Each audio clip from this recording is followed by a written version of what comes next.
નમસ્કાર મિત્રો, સ્વાગત છે તમારું HNGU સ્ટડી પોઈન્ટ યુટ્યુબ ચેનલના એક નવા વિડીયોમાં। મિત્રો, આજના આ વિડીયોમાં આપણે ગુજરાત ગૌણ સેવા પસંદગી મંડળ દ્વારા જે CCEની એક્ઝામ લેવામાં આવે છે, તો આ CCEની જે આગામી ભરતી આવનાર છે તો એ ક્યારે આવશે, એની જાહેરાત ક્યારે પ્રસિદ્ધ કરવામાં આવશે, એની પ્રાથમિક પરીક્ષા ક્યારે લેવાશે, એની જે મુખ્ય પરીક્ષા ક્યારે લેવાશે, આ વગેરે જેવી સંપૂર્ણ માહિતી જે ઓફિશિયલ રીતે ગુજરાત સરકાર દ્વારા ગુજરાત બજેટમાં આપવામાં આવી છે, તો એની સંપૂર્ણ વિગત આપણે આ વિડીયોમાં મેળવવાના છીએ। અને અત્યારે જે CCEની એક્ઝામ ચાલી રહી છે, જે 212 નંબરની જાહેરાત ક્રમાંક છે, એ જે CCEની એક્ઝામ છે તો એમાં ગ્રુપ એની મેન્સ લેવાઈ ચૂકી છે અને જે ગ્રુપ બીની મેન્સ હજુ બાકી છે, તો આ બીની મેન્સ ક્યારે આવશે અને આ જે 212 નંબરની જાહેરાત છે તો એનું ફાઇનલ પરિણામ ક્યારે આપવામાં આવશે, એ વિશેની વિગત પણ આ વિડીયોમાં આપણે જોવાના છીએ। તો અંત સુધી વિડીયોમાં જરૂરથી બન્યા રહો અને ચેનલને હજુ સુધી સબસ્ક્રાઈબ ના કરી હોય તો જરૂરથી સબસ્ક્રાઈબ કરી દો। તો હવે આપણે આજનો આ વિડીયો શરૂ કરીએ। તો અહીંયા તમે સ્ક્રીન પર જોઈ શકો છો કે જે 212 નંબરની જે જાહેરાત ક્રમાંક છે ગુજરાત ગૌણ સેવા પસંદગી મંડળનો ગ્રુપ એ અને ગ્રુપ બીની સંયુક્ત સ્પર્ધાત્મક પરીક્ષા એટલે કે કમ્બાઇન્ડ કોમ્પિટિટિવ એક્ઝામ છે, જેને આપણે CCE તરીકે ઓળખીએ છીએ।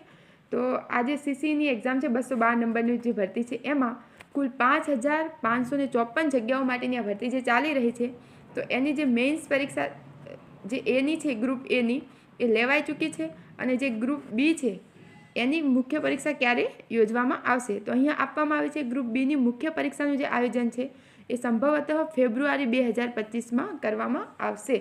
જો કે ફેબ્રુઆરી હવે પૂરો થવાની તૈયારીમાં છે, પણ અહીંયા આપવામાં આવે છે કે ફેબ્રુઆરી 2025માં આયોજન કરવામાં આવશે। હવે આપણે આગળ જોઈએ કે જે CCEની જે આજે રિઝલ્ટ છે આજે 212 નંબરની એક્ઝામનું, તો એ રિઝલ્ટ છે એ રિઝલ્ટ ક્યારે આપવામાં આવશે અને ત્યારબાદ આપણે વાત કરીએ કે જે નવી ભરતી છે એ ક્યારે આવશે અને આ જે ભરતી છે એનું સંપૂર્ણ વિગત કે પ્રાથમિક પરીક્ષા મુખ્ય પરીક્ષા જે અહીંયા દર્શાવવામાં આવ્યું છે। તો પ્રથમ આપણે જોઈએ કે જે 212 નંબરની જે ભરતી ચાલી રહી છે એનું જે ફાઇનલ પરિણામ છે એ સંભવતઃ એપ્રિલ 2025 સુધીમાં આપવામાં આવશે।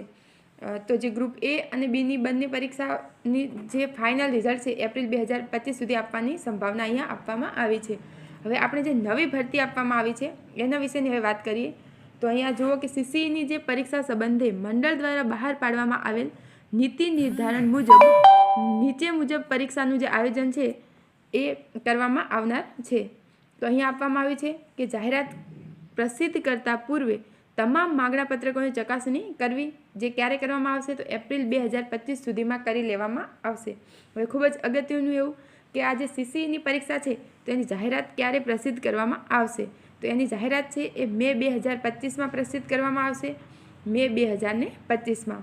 અને જે અરજીપત્રકો મેળવવાની તારીખ છે તો એ છે 31 મે 2025 પહેલાં પૂર્ણ કરી લેવામાં આવશે, એટલે કે જે ઓનલાઈન અરજી મંગાવવામાં આવે છે ઉમેદવારો પાસેથી, તો 31 મે 2025 પહેલાં એ પૂર્ણ કરી લેવામાં આવશે। ત્યારબાદ જે હવે CCEની આ જે નવી ભરતી આવશે તો એનું જે પ્રાથમિક પરીક્ષાનું જે આયોજન છે એની જે પ્રિલિમ્સ છે એ ક્યારે લેવામાં આવશે, તો એ લેવામાં આવશે જુલાઈ 2025માં। અને એનું જે પ્રાથમિક પરીક્ષા છે તેનું પછી એ રિઝલ્ટ ક્યારે આપવામાં આવશે, તો એ આપવામાં આવશે સપ્ટેમ્બર 2025માં। ત્યારબાદ મુખ્ય પરીક્ષા છે તો એનું આયોજન ક્યારે કરવામાં આવશે, તો જે મુખ્ય પરીક્ષા છે એનું આયોજન કરવામાં આવશે ઓક્ટોબર 2025માં। અહીંયા સંપૂર્ણ કેલેન્ડર ટાઈપ આપી દેવામાં આવ્યું છે કે એનું પ્રાથમિક પરીક્ષા ક્યારે, મુખ્ય પરીક્ષા ક્યારે, ત્યારબાદ મુખ્ય પરીક્ષા છે તો એનું રિઝલ્ટ ક્યારે આવશે એ આપણે અહીંયા જોઈએ। તો એ આપવામાં આવશે મુખ્ય પરીક્ષાનું રિઝલ્ટ, તો એ છે ડિસેમ્બર 2025માં। અને સંપૂર્ણ જે પૂરું થઈ જાય ત્યારબાદ જે પ્રમાણપત્રોની ચકાસણી હોય, ડોક્યુમેન્ટ જે વેરિફિકેશન હોય એ જાન્યુઆરી 2026માં આપવામાં આવશે। જાન્યુઆરી 2026માં એનું ડોક્યુમેન્ટ વેરિફિકેશન કરવામાં આવશે અને જે નિમણૂક પત્ર છે એ આપવામાં આવશે 28 ફેબ્રુઆરી 2026ના રોજ। તો અહીંયા સંપૂર્ણ જાહેરાત પ્રસિદ્ધ થવાથી લઈને જ્યારે નિમણૂક પત્રક આપવામાં આવશે ત્યાં સુધીની સંપૂર્ણ વિગત આપી દેવામાં આવી છે। તો ઉમેદવારોએ પોતાની તૈયારી જે છે એ શરૂ કરી દેવી જોઈએ, કારણ કે જાહેરાત કદાચમાં આ જે સંભવિત મહિનાઓ આપવામાં આવ્યા છે એમાં કદાચ થોડો હારફેર થઈ શકે છે, પરંતુ તમારે તૈયારી અત્યારથી શરૂ કરી દેવી જોઈએ। તો આ હતી આજની આ અપડેટ, અને આવી જ રીતે જે નવી અપડેટ હોય એ મેળવવા માટે HNGU સ્ટડી પોઈન્ટ ચેનલને જરૂરથી સબસ્ક્રાઈબ કરી લો। Thank you, thanks for watching.